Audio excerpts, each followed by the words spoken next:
Hey friends, and welcome to this solo episode of the Show Up season here on the Mary Marantz Show, a season where we remind you that we never asked you to be perfect. We just asked you to show up. So a few days ago, I was showing up on the Peloton with one of my favorite instructors, Robin Arzon, doing an 80s ride when out of nowhere, Robin dropped this absolute bomb of wisdom. She said, when you cut corners, your character knows. Now, I get some of my very best ideas on the Peloton, very similar to how I also get them, like most of us do, in the shower, where there's just something about turning off your brain for a second that paradoxically somehow makes it work harder and show up and do its best work. For me, that also happens very often on the Peloton. Sometimes it's from something the instructor has said. Sometimes it's just because I'm finally moving all the stress and anxiety through my body in the form of exercising, and it finally allows my creativity to start moving again too. Either way, it happens to me all the time to the point that and here's a fun little glimpse into Mary's creative process, actually keep a pad of pink Post-it notes and a pen on a little side table that we've positioned just adjacent to the Peloton so that I can pause and write down those best ideas before they slip away. Side note, one of fear's trickiest lies that it's going to tell you over and over to keep you from gaining any kind of traction at all is, oh, don't worry, you'll remember this later. When you wake up at 3 a.m. with that incredible breakthrough idea for your business or an idea for that brilliant social media post, because science tells us that some of our best ideas come when we're in that theta state, that ephemeral liminal place between waking and sleep.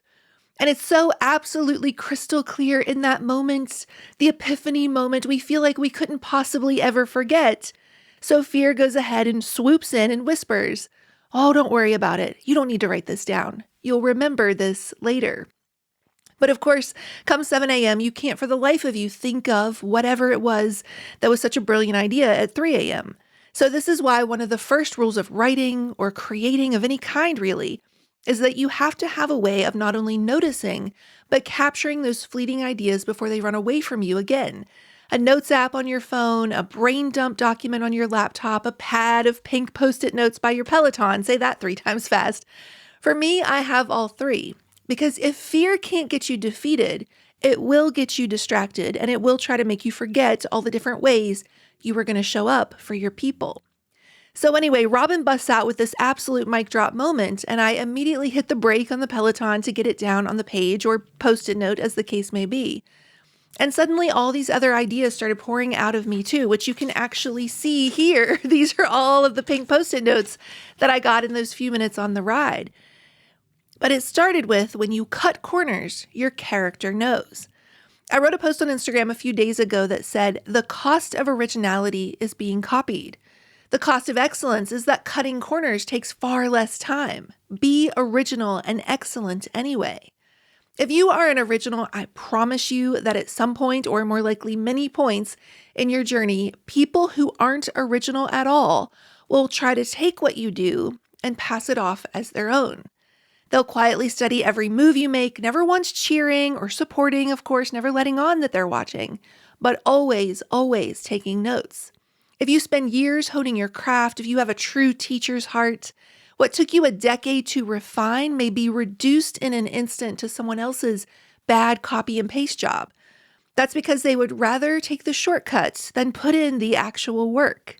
At this point, if I'm being really honest with you, we have lost count of just how many times Justin and I have been straight up plagiarized in our business. I'm not talking, they're the same general ideas and different people can arrive at the same place different ways. I'm talking a straight up copy and paste job, side by side, slide by slide, plagiarism, entire courses, entire workshops, my words from books or our website, entire speeches from the stage, Command C, Command V, copy, paste.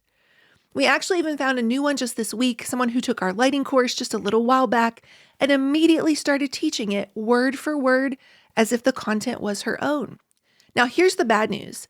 If you are an original, you are signing up for a lifetime of being copied by people unwilling to put in the time and put in the work that it truly takes to be a person of excellence. But here's the good news. At least you don't have to be them. First, if they are always copying you, that also means they always have to wait on you before they can figure out their next move. Or as the poet laureate Fergie put it, I'm so 3008, you're so 2000 and late. Tell 'em, Fergie. And even worse, imagine spending your whole life feeling like an imposter because deep down, you've always been just impersonating someone else. I don't know about you, but that seems like a far worse fate to me. And that, of course, is because, like Robin told us, your character knows when you cut corners. Put another way, there will always be people willing to take from others because they think it shortens their path to the goal. But what they don't realize is that the work is the goal. The work is what turns you into someone worthy of the goal, worthy of leading. Now, just as a quick aside, and this could really be a whole episode all on its own, this is usually when some very well-meaning person will pipe up with, well, but what about there's nothing new under the sun, as proof that none of us could ever be an original. But if you look closely at it, that's actually not what that scripture is saying at all. If you look at it, it's just talking about how the author, Solomon, has gotten really bored with his life and how frustratingly repetitive it is, and how these human pursuits so often feel meaningless and fleeting in this vanity of vanities sort of way. If anything, he's talking about how futile this work feels without an eternal perspective, and how predictable and repetitive human nature is. And with that, I could not agree more. Human nature is very predictable. There have always been people who are willing to keep their eyes on their own page and do the work they have been called to do. And there have always been people willing to swoop in at the last minute and try to claim it as their own. Again, without realizing that the work is the goal. The work is what turns you into someone worthy of one day standing in the shoes of that goal. And your character knows when you cut corners. Now, this doesn't mean that we create in a vacuum or that we don't all stand on the shoulders of the giants who came before. But for me, here is the true litmus test. When I was working on my thesis papers in both my master's of philosophy in England and again in law school, when we actually had two big requirements for 35 to 50,000 word papers before we could graduate. They were called the SAW and the substantial. For those kinds of papers, there were two important overarching rules in academia that we had to follow. Number one, you had to survey the landscape enough to know what else had already been written. In other words, to see what had already been said. Before you can enter the conversation, you have to know what has come before you. Number two, you then had to find a way to move the conversation forward in a meaningful way by contributing your own original work. New thoughts, new arguments, new ideas, new paradigm shifts. It couldn't just be a book report on what everyone else had said. We see this all the time on speeches from the stage or even books that come across my desk to be on the podcast. They are just a copy and paste of what someone else has already said. You don't have to reinvent the wheel. That's not what the standard is saying, but you do have to invent a better way of using it, or at least a way that we haven't all already seen before. And here's the thing about having a background in academia like that. Do you know what would have happened if I would have skipped those steps and plagiarized even one of those papers, even one sentence in one of those papers? I would have, at bare minimum, failed that paper, if not failed that class, if not have been failed out of school altogether. It is why to this day, I relentlessly source when I hear something from someone else so that I can reference it later. I do this from the stage. I do this in my social media posts. I do this in my books, of course. I do it here in these episodes. I relentlessly source when someone else has said something, which also, by the way, on the flip side, helps me know with absolute certainty when that idea actually came from my own connected dots in my own limbic brain. Or as Tom Hanks would have us say, that's that lump 3 feet above your, we'll just say tushy for our purposes here. That's that lump 3 feet above your tushy. Use it.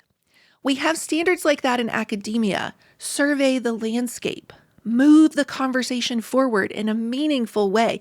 Think about it. If we were in a cocktail hour party situation, how bizarre would it be if I just ran up, listened to the thing the person next to me had just said to everyone, and then repeated it verbatim?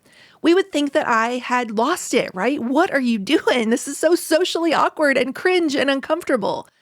And yet I see this happen every single day on Threads. I see it happen every single day on Instagram. I see it happen every day in books, where somebody will literally copy and paste what someone else has just said and pretend like they are the one who has said it. We don't do that in real life cocktail party situations. And yet we get away with it online because we think no one is noticing. We think no one is watching.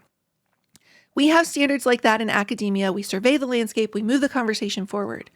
But we don't when it comes to things like social media or courses or speaking at conferences.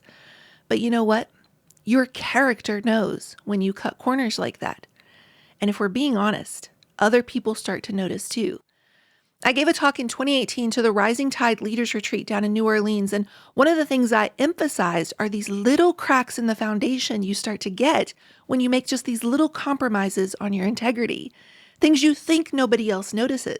Taking an idea and not immediately crediting it to someone else, cutting corners, being someone different in real life than you are online. But you have no idea who's watching, even if they don't say a word. I talked in that speech about how we were putting on a lot of events and workshops at the time, Justin and I, and how there had been speakers we had been considering and interested in having to speak at those events, but we were watching to see whether they were doing the work, whether they were crediting people, innovating, moving the conversation forward in a meaningful way. And if they weren't, they were removed from those opportunities they never even knew they were up for. Do not miss that. They lost out on things they never even knew were an option, all because of the way they were showing up or choosing not to show up and do the work. You have no idea who's watching. This past Sunday, Justin and I were watching when Harrison Ford was presented with a Lifetime Achievement Award at the Actors, formerly called the SAG Actors Awards. And by the way, if you haven't yet listened to the 5th solo episode in this season where I tell the story of spending Valentine's Day with Harrison Ford, then definitely go back and check that out after this episode. It's called Keep Showing Up Even When You Fall on Your Face, and it is not to be missed. But so they are giving him this Lifetime Achievement Award, and when I tell you there was not a dry eye in the house, and I'm not talking the performative, dab, dab the corners of your eye, dab, dab the tears away, we're all actors, we can cry on demand. I'm talking every person in the room was making this face because they knew that if they blinked for a second, they were about to full-on ugly cry, which, let us be clear, is exactly what I was doing at home on my couch. Ugly, ugly crying. In his acceptance speech, Harrison says this: "It's a little weird to be getting a Lifetime Achievement Award at only the half point of my career," which got a huge laugh in the room, of course, because Harrison Ford is in his 80s at this point. He goes on to say, "I was not an overnight success. I struggled for about 15 years going from acting job to carpentry and back to acting until I finally got a part in a wildly successful film." He continues, "I found a calling, a life in storytelling. Being able to deliver the work we create together to an audience is an honor and a privilege. And because of that privilege," he says, "I've come to know myself." Oh, do not miss that. It is because of doing the work, putting in the reps, that we come to know ourselves. The work is how we come to know ourselves. He goes on to say, "Ours is a tough business to get into. In my case, it's been a tough business to get out of, thank God, because I love what I do. As actors, we get to live many lives," he says. "We get to explore ideas that affirm and elevate our shared experience. The stories we tell have a unique capacity to create moments of emotional connection. They bring us together. So while we're all at different stages of our lives and our careers in this room, we all share something fundamental. We share the privilege of working in the world of ideas, of empathy, of imagination. Sometimes we make entertainment, sometimes we make art, sometimes if we're really lucky, we make them both at the same time." He said, "I am indeed a lucky guy, lucky to have found my people, lucky to have work that challenges me, lucky to still be doing it. And I don't take that for granted." Here's a man in his 80s who's been doing this for 40 plus years. Most of us try to cut corners to get away from the work, and here he is saying, "I'm grateful to still be doing it." Today, friends, let us not take 1 second for granted what a privilege it is to be able to show up and do the work for as long as it takes. Not as soon as possible ASAP, but ALAT, as long as it takes. To stand on the shoulders of giants, yes, but to never once sleep on the fact that it is our obligation to move the conversation forward the way that only we can. when we refuse to be a bad copy and paste job of someone else, when we refuse to cut corners because we think it will take less time, because it turns out the goal was never who can get there the fastest. It was always who can come out of this the other side the most changed. This is how you achieve something with your lifetime. We feel like an imposter because we're spending way too much time impersonating someone else, thinking we have to do it just like them or we'll never be successful.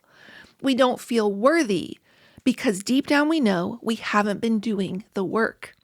It is through the work that we come to know ourselves, and it is only through doing the work, through showing up and doing the hard things over and over and over on repeat until it becomes a lifetime, that we become a person who knows what a privilege that work is and how very lucky we are to still be doing it. It turns out, friends, the work itself is the goal, and your character knows when you cut those corners. So let's show up and do the work. And until next time, friends, this is the Mary Marantz Show, and welcome to your Show Up season.